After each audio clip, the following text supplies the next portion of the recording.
Eu sonhava que um dia eu veria futebol americano no Brasil, mas eu não imaginava que isso pudesse acontecer e que eu tivesse ainda tempo de ver isso maturar.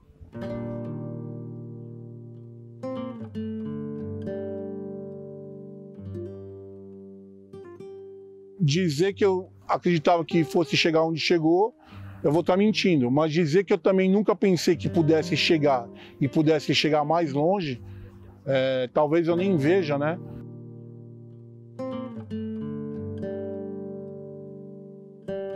Se fizer um licenciamento histórico e for para daqui 80 anos para frente, aí, e olhar para o momento atual hoje é a pré-história ainda do futebol americano no país.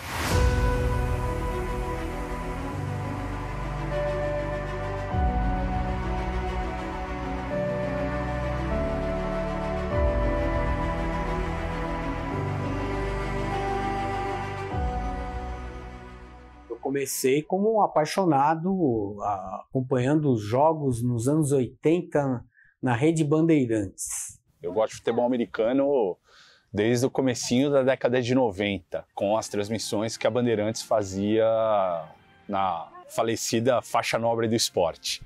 Foram as primeiras transmissões de futebol americano, vamos assim dizer, mais frequentes e na base do videotape, não tinha nada ao vivo. Eu, como todo brasileiro, detestava futebol americano. Olhava aquilo, não entendia nada, achava que era um monte de marmanjo se batendo. Até que chegou no Brasil a ESPN em 95. E com a ESPN em 95 chegaram as transmissões regulares de partidas de futebol americano em português. Antes da ESPN tinha tido o Luciano do Vale no canal, na Bandeirantes, mas era uma vez por semana, era um compacto, eu não prestava muita atenção naquela época. Com a ESPN, eu comecei a olhar e falar, pô, tá transmitindo em português, vamos ver se eu consigo entender esse jogo. E aí, conforme eu comecei a entender o jogo, a mecânica, as regras, fez um clique na minha cabeça e eu fiquei apaixonado por futebol americano.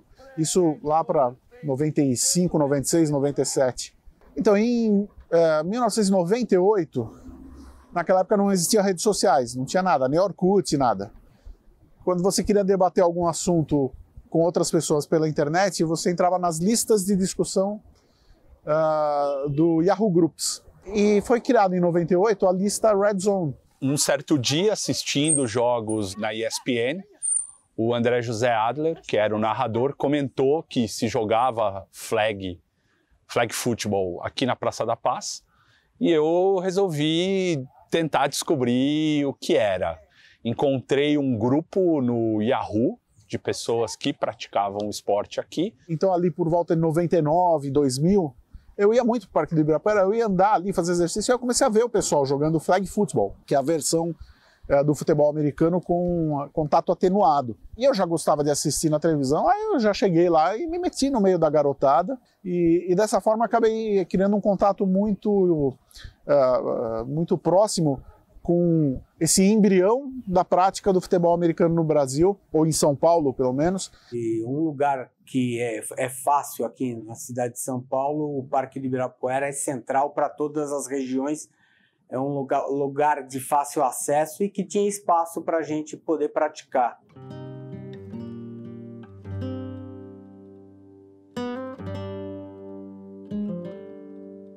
O fato da gente estar num lugar público, de grande circulação, fazia com que muita gente que gostava do esporte e não tinha a menor ideia que se praticava futebol americano no Brasil, acabava se interessando. Então era muito normal, era comum que todos os sábados e domingos que a gente se encontrava aqui na Praça da Paz, a gente acabasse saindo com mais gente do que tinha começado no dia. Mas não era fora da regra. Às vezes a gente está disputando um torneio, está disputando um campeonato e faltar uma pessoa ou duas pessoas para o time e a gente acabar saindo caçando pessoas na praça, no Ibirapuera, perguntando se a pessoa não queria completar time para poder jogar. É o boca a boca, um amigo vai chamando o outro e assim vai, assim foi, e aí foram formando as equipes da Zona Leste, de Santo André, de Diadema, do entorno de São Paulo também. No começo, ali por 1999, era muito precário a prática lá no Ibirapuera. A garotada levava cones para demarcar o campo. Naquela época era permitido praticar esporte na Praça da Paz. Tinha que chegar cedo, senão o pessoal do futebol pegava ali e virava tudo campo de futebol. Algumas pessoas tinham já suas flags que tinham comprado, né, o cinturão com as fitas. Alguns tinham bola às vezes não era oficial, era bola decorativa, mas o pessoal jogava, improvisava flag, tudo. Então era divertido, mas ao mesmo tempo extremamente amador, porque a gente não tinha ideia de onde a gente sabia onde a gente queria chegar na organização dos campeonatos e na organização da liga, mas a gente não imaginava que um dia a gente fosse realmente chegar, né? Onde se chegou. Mas com o passar do tempo, rapidamente, com o passar do mês, as pessoas foram conseguindo os equipamentos. Era muito caro conseguir os equipamentos, mesmo os de flag, mas o pessoal foi conseguindo. Aí eu lembro que em 2000, 2001, a gente recebeu uma doação da NFL, via André José Adler, que era narrador da ESPN. Ele conseguiu que a NFL doasse um monte de equipamentos de flag football, e aí melhorou bastante a prática, né, em termos de equipamento. Então tudo era aqui a fase da Praça da Paz era uma fase romântica e extremamente amadora, né? E aos poucos a gente foi evoluindo até chegar na prática efetiva do futebol americano.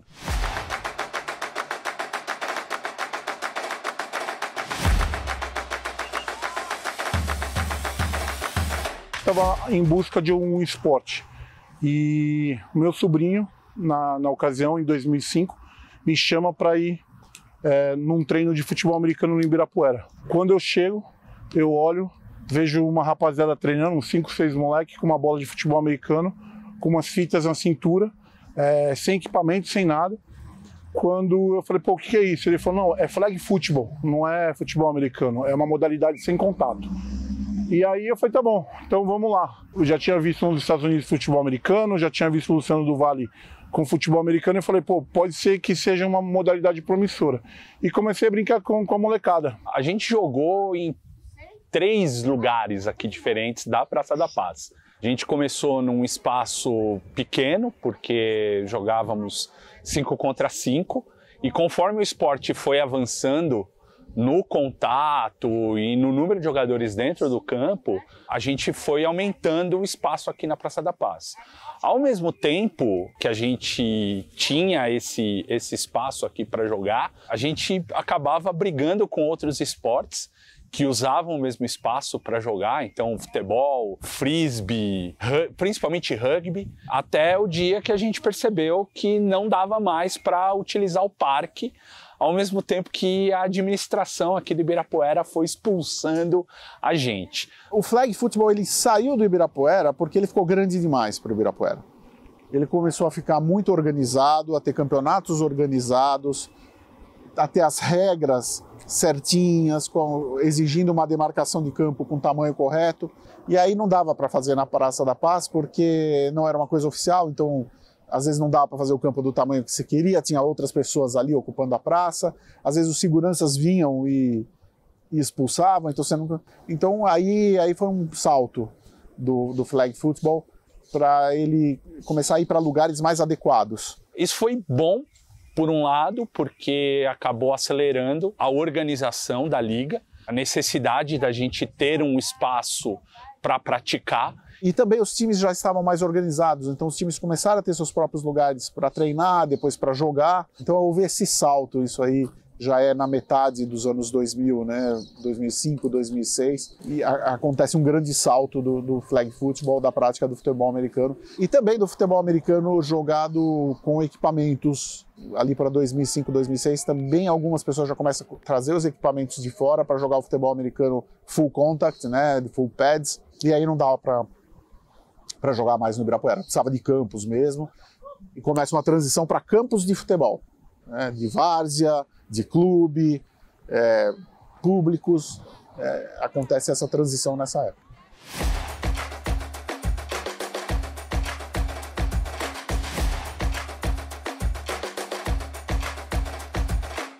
partir de 2006, quando o canal Band Esportes começou a transmitir a NFL, houve um boom do interesse no futebol americano, tanto de quem queria só assistir, quanto de quem queria praticar.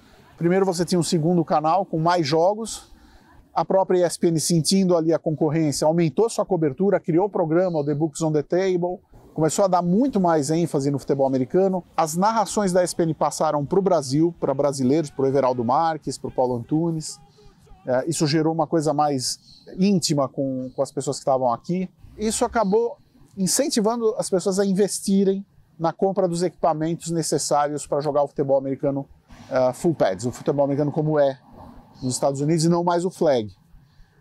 O flag continuou, ele está até hoje, ele é importantíssimo hoje, mas nesse momento houve uma divisão. Eu acho que o principal fato que fez com que a liga crescesse foi a democratização do custo do equipamento. Era muito caro, no começo dos anos 2000 era inviável você trazer e comprar equipamento de futebol americano no Brasil. Era proibitivo, o dólar e os custos de importação eram muito grandes. Em 2007, tinha um cara em Cuiabá, chamado Orlando Ferreira Júnior, ele era presidente do Cuiabá Arsenal, e ele convidou todo mundo que quisesse jogar futebol americano para jogar campeonato lá em Cuiabá. Aqui de São Paulo a gente foi em 7, chegou lá, a gente não sabia muito as regras de futebol americano. Chegou lá, ele falou que tinha equipamento para todo mundo, distribuiu o capacete de moto e pad de taekwondo e falou, bora jogar. Só que os capacetes de moto ficaram balançando muito, não deram certo. Aí a gente tirou os capacetes e fez os jogos ali só com pad de taekwondo. Acabou que os pads de taekwondo também não resolveram muito, a gente tirou e jogou com com pancada e tudo, só que sem equipamento.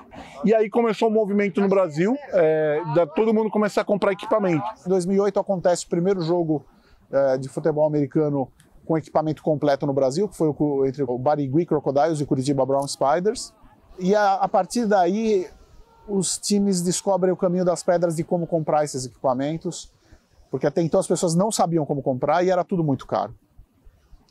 E aí começa um novo boom, né? Os times começam a se equipar e começam a jogar na grama. Quem jogava na praia, no Rio de Janeiro, em Vitória, em Recife, começa a jogar equipado na grama. Quem jogava flag football aqui em São Paulo, no interior de São Paulo, começa a jogar futebol americano full pads na grama. Depois de 2007, a gente abandonou por completo os torneios disputados aqui no Parque de Ibirapuera. A gente tinha uma organização, na época se chamava Liga Flag São Paulo.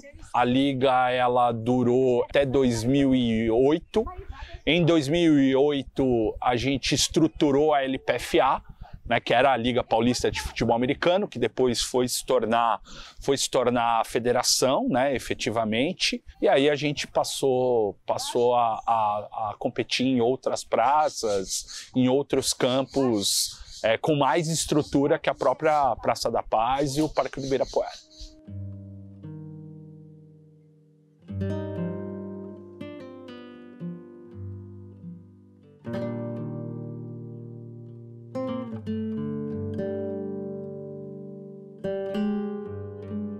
O esporte ele foi organizado aqui em São Paulo sempre de forma muito caótica.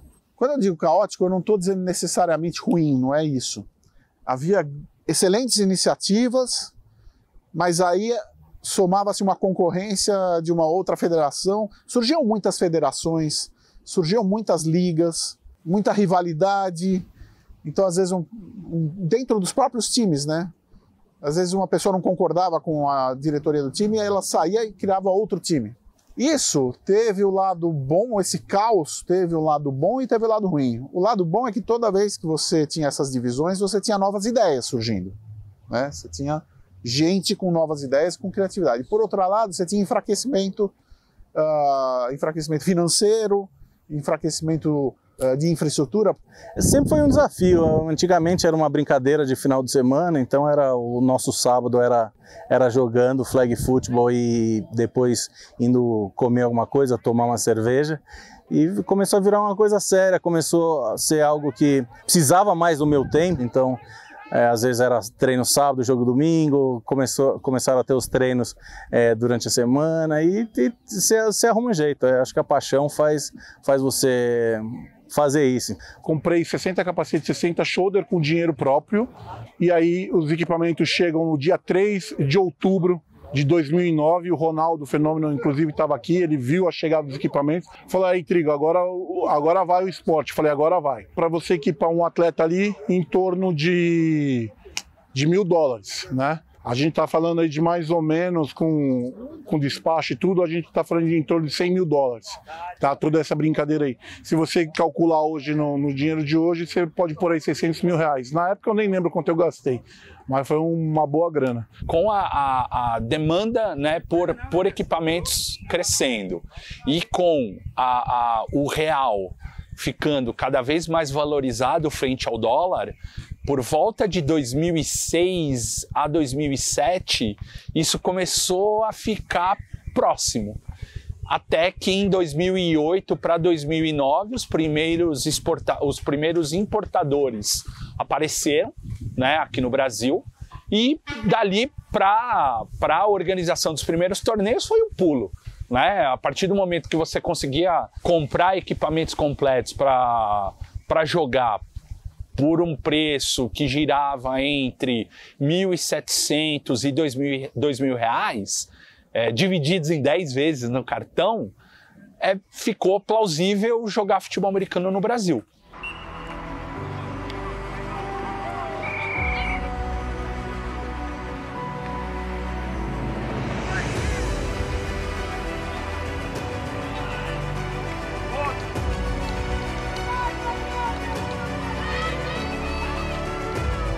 O torneio de seleções foi um embrião do que é o futebol americano hoje em dia aqui no Brasil. Foi a primeira vez que nós jogamos totalmente equipados, então a gente disputava campeonatos ali, muitas vezes até sem capacete. Ele foi o marco zero do futebol americano no Brasil equipado. Os líderes de estados aí, a gente conseguiu nos reunir lá em Sorocaba, juntamos os melhores jogadores aqui de São Paulo, tivemos Paraná, Mato Grosso, Rio de Janeiro, Santa Catarina. Dali surgiu a ideia de acontecer o Campeonato Brasileiro e de mais times se equiparem, que era a maior dificuldade naquela época. A gente tinha a organização de alguns bowls, mas todos esses jogos eram sem equipamento, com contato pleno, mas sem equipamento. Quando a FAB, que era a Associação de Futebol Americano do Brasil, a associação que precedeu a CBFA, decidiu organizar um torneio totalmente equipado, a gente precisava que fosse capaz de receber as seleções. E como tinha pouco time no Brasil, a gente resolveu fazer o primeiro torneio de seleções como a gente tinha feito lá em Cuiabá em 2007. A gente pensa em fazer algo parecido no Brasil para juntar os gatos pingados que tinham em cada estado para jogar no final de semana. A gente sabia que um campeonato com times ainda naquele momento era inviável. A gente não tinha certeza nem se um campeonato equipado de seleções representando estados seria viável. Mas, como dirigentes aqui do estado de São Paulo, a gente decidiu que São Paulo seria o melhor lugar para receber esse campeonato. E aí a gente, numa reunião em novembro, em 2009, a gente resolveu que em 2010, em abril de 2010, a gente realizaria o primeiro torneio de seleções full pads, como a gente chamava naquela época. Eu estava jogando ali pela seleção paulista, e aí o São Paulo chega na final com o Rio de Janeiro. O Janeiro estava ganhando de 3 pontos. Se a gente conseguisse pontuar, a gente ganhava, ou ia para o empate se fosse field goal. Só que o juiz contou errado o número de descidas. A gente realmente fez 5 descidas, tá? E o juiz contou como 4.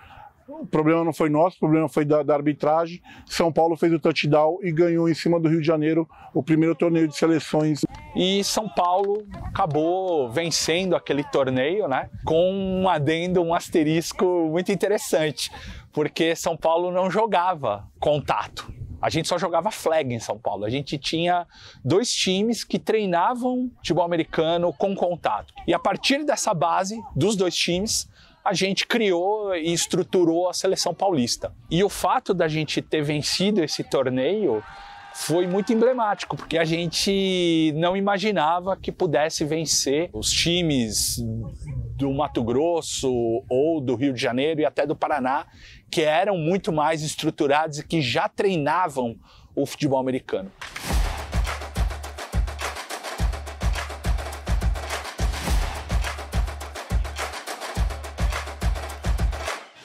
Tudo que foi feito no futebol americano, qualquer iniciativa de qualquer coisa, de flag football, de futebol americano feminino, de cheerleaders, qualquer peça, qualquer tijolo que foi colocado no futebol americano teve uma grande importância. E esse torneio foi importante porque a galera começou a ver que dava para fazer campeonato nacional. Dali a alguns meses a gente organizou o primeiro campeonato paulista, dali da célula que se criou de organização do torneio de seleções nasceu o torneio Touchdown. Em 2011 a gente faz o segundo torneio de seleções em Curitiba, São Paulo fica em terceiro e ali a gente começa a fazer os campeonatos nacionais, né? Já tinha tido em 2009 com 8 equipes, em 2010 já vai para 20 equipes, depois 2011 40 equipes e hoje nós somos quase 400 equipes no Brasil, divididas em primeira e segunda divisão. Só o estado de São Paulo tem 48 equipes, 36 competem na SPFL, dividido em 3 divisões. Então tudo foi um processo e o esporte vem crescendo desde então. E dali em diante é história, né, de todos os campeonatos que foram surgindo e que foram se organizando no Brasil inteiro.